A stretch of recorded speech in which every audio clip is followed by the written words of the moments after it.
300, 330 bad games or so. And all right, you move on. Should he? I'm not saying they should take care of him for life, but I certainly think they should very much give him a good letter of recommendation. Yeah, and I don't think he was the worst manager. Oh no, I think basically, like you said, they had it in their plans in the beginning. He's gonna get us to this point, and then we're gonna go and get the manager that we want. So we all say some Cubs fans are saying that it might be too early, but maybe this was part of their plan all along, and they know something we don't, and they got their guy who's ready to come in next year. Maybe it's Girardi, maybe it's Gardenhire, like you say. Who knows? But obviously, they didn't waste any time, and no. it's got. I'm just assuming it's all part of their plan, which was starting to be put in place, 2.5 years ago. Yeah, and I'm fine with that. I'm kind of I very much appreciate transparency or the willingness to do what it takes right away. And they knew they weren't going to keep him around. Get rid of him.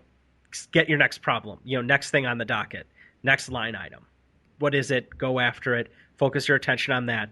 Don't let the media and don't let the fans stew over something and him and Haw and call up every other week and have David Haw need to be explained to him what's going on and what they're trying to do every other column, because it's not doing anybody any good. It's just a colossal waste of time. So cut the ties, cut the rumors, just cut through all the garbage and get to it. And I'll give him credit for doing that. So and it helps, it helps Swaim to get a job as soon as he can now as well. Yeah, no, I hear you. How quick do you think that happens, though? Oh, yeah, and what kind of job too? I mean, he was a bench coach for Milwaukee, right? Yeah, and then wasn't he the pitching coach for a while or something? Somewhere? Yeah, maybe? maybe when Maddox left for Texas, right? Yeah, something like that, I want to say. So yeah, we can see what happens there. Let's see. Yeah, and as we stick with baseball here, the White Sox decided to do a little firing of their own, and they jettisoned Jeff Mano relieved him of his duties, as it was originally reported after the game on Saturday, ensuring that they wouldn't lose 100 games, much to my chagrin. And kind of mind seeing that, but because this team deserved it, man. This team really, really deserved it. But it's so much more than the hitting. It's so many different facets. It's seemingly lazy, uninterested players, mental lapses. I mean, when you have basically two of the biggest airheads and shortstops on both sides of town, I think you got a problem. And when Ramirez can't hit, it's more extraordinarily frustrating. I think he batted close to 300, but it was the most unimpressive 300 or near 300 in the history of batting, because his defense hurt you so much more, and it was such a lapse back. I'm not saying they should fire the bench coach and whoever does their drills and whatnot, but evidently, yeah, there's a lot of changes that need to go in, and certainly getting rid of the 83 jerseys is, going to be. I'm very happy that that's over with. I'm sick of celebrating a garbage team that didn't win, an overrated team that didn't win anything. So when they're going to celebrate the '94 team? Oh gosh! Oops. Yeah. I'm sorry about that. That's okay. But that's all right. That bothered me for a lot of years. Oh, the '94 team. Yeah, I was upset because I was an Expos fan. About it, just the way Sox fans would talk about them. It was tough to listen to, because I'm like, they really didn't do anything. I know they were really good. I get it. For half a season, they were awesome. But it was half a season. We never saw the second half. We're never going to see the second half. We never saw the playoffs because they're never going to happen. That was rough. But then again, there's all sorts of Cubs stuff that we got going on. So Oh, another Yeah. documentary about 2003. Can't wait to see that. Oh, really? Thanks a lot, Comcast. Yeah. Oh, wow. I Ooh, saw that this morning, a commercial for it. I was like, oh, I'm still upset about it. Like, we can't just let this go. Why? Because Bergman hasn't spoken yet. It's 10 years now, right? Yeah. It's 10 years. How about that? Wow. Wow. That was a fast 10 years. That feels like it just I wonder happened. if it happened now, if it would crush me as much as it did then. I doubt it. No, I think it would. I have no idea because that was so, man, I remember that. You know those things you remember vividly? Yeah. I vividly remember how I know where I was at. Me too. I remember who I was watching the game with. I remember the exact words that were said before it all fell apart. Oh man, I'm not interested in letting you guys wallow and have to go back there. I'm not going to let you do that. Let's pull it up. We'll change gears here. We'll be right back in a moment as we talk about the Bears' loss this past week against the Lions here on Chicago Sports Update on IAP Podcast. The best, or worst food. What I ate. Check it out at the best or worst food, whatIate.blogspot.com.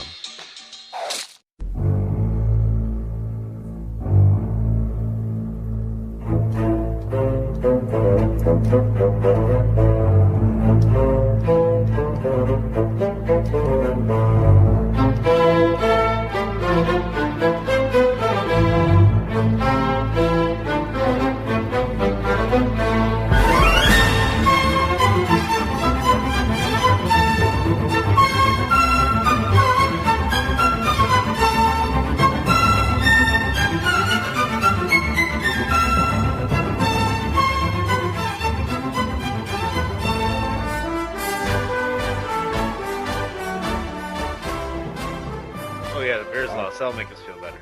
Welcome back to Chicago Sports Update here on IAP Podcast. This is Matt. Full team's here again. Very happy about that. But what we're not happy about is the fact that, yes, the Bears lost for the first time this season, 3-1 in Detroit, and it was a total defeat. They lost in all three phases: special teams, defense, offense. Everything that seemed like could go wrong nearly did go wrong, and thankfully injuries really weren't a big factor, but lingering injuries seemed to be the biggest factor, specifically in Henry Melton, in not getting that push on the defensive line, as well as Charles Tillman not being as effective as he could be in the backfield. And, well, I don't know about you.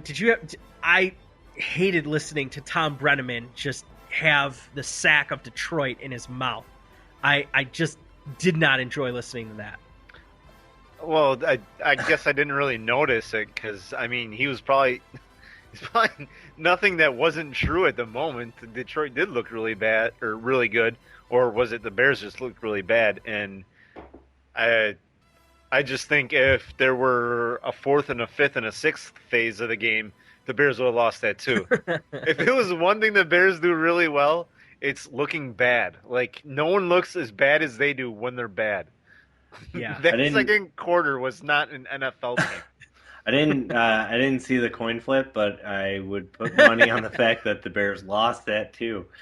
Wow, it was, you said you don't know if it was Detroit being really good or the Bears being really bad. I think it was a mix of both because they are a good team.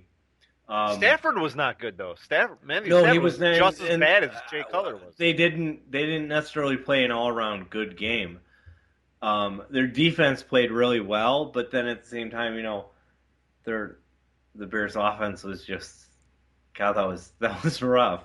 I mean, at one point in the game, they're talking about how they haven't converted any first downs, they haven't converted any second downs, and they were like 0 for 9 on third down. So it's like, so they haven't had a first down. Yeah, it's just like I don't know if it was any, but they were talking like they weren't very high on anything percentage wise, and then no third downs, And wow, you know what? I can deal with the loss to the Packers. I can deal with the loss to Minnesota for some reason, but I just don't like this team. It's I don't know why, but I really don't like them. But they are good. You know, I'm not going to say that the Bears just were so bad that that's why they lost. Even if the Bears played a good game, I could have seen it being close. When we were talking, I was talking with my brother-in-law about this before the game, and we were talking about what do we think was going to happen. He goes, I think it could be a blowout, and I agreed because I'm like, it could totally happen. And the final score did not indicate what the game was. No, there was they got blown out. It was an 8-point blowout, but it was an 8-point blowout. Well, it was they came back in the game while Detroit was in their prevent defense. It wasn't like Detroit was playing the same defense they had played all game. Yeah, exactly. Well, that's what happens, and that's usually it's the Bears who do that. They go to prevent. That's why you shouldn't bet probably, because that stuff happens. You know what I mean? Absolutely. They covered the spread. Whatever, it's from here on out for the rest of my entire life. Whenever the fourth game of the football season is over, I will forever now say the first quarter of the season is over for Lovie Smith. It's 4 games. They're 3-1 after 4 games. Like, just move on. Can't sit you just gotta change everything that went wrong, or try to change everything that went wrong, and hope that can happen. And they seem calm enough as a team to do that, so I'm not really worried. They do. They seem to be a good enough team to do that. Certainly, having a better coach seems to, it seems to instill that. Having one that is much more of a student of the offensive game and more of a teacher as opposed to, just a defensive lunkhead, for lack of a better term. But defensive guru, fine, same difference. The difference is negligible as far as I'm concerned. But everything from what I'd been hearing for most of the day, a lot of the mistakes were correctable. A lot of the decisions that Jay made in leading to 3 interceptions were avoidable. You hate to see him revert to that, back to that, but man, when old Jay and bad Jay rears his head, it's tough. And it's not just tough, it's bad. And it goes really bad quickly. And that's what happened. Certainly the defensive special teams play wasn't fantastic. It just felt like they came out flat against a team that typically they get riled up for, and they do get up for. Lovie Smith certainly did encourage some trash talking or letting the players get up for it a little bit more, and talk a little bit more to the media, be a little bit looser with the media with these games, with specifically the Lions, not so much with the Vikings or or the Packers, because Lovie couldn't beat the Packers after his first matchup with them. So yeah, and we didn't even mention Reggie Bush just kind of had a field day. Did you hear that it was the first time he ran for over 100 yards in a half? Half, yes, yeah. They told us that about 15 billion times. Yeah, it felt like the old USC marketing team was out on that one. Exactly. But, somebody was getting paid.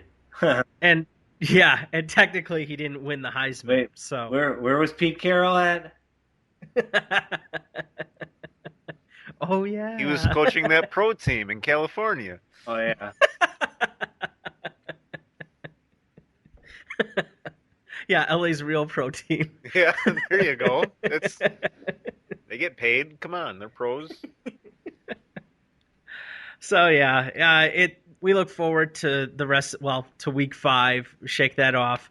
They get the Saints coming in on a short week as they're playing right now, hosting Miami.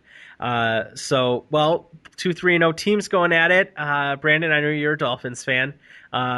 What have you thought so far? I've got an eye on the game.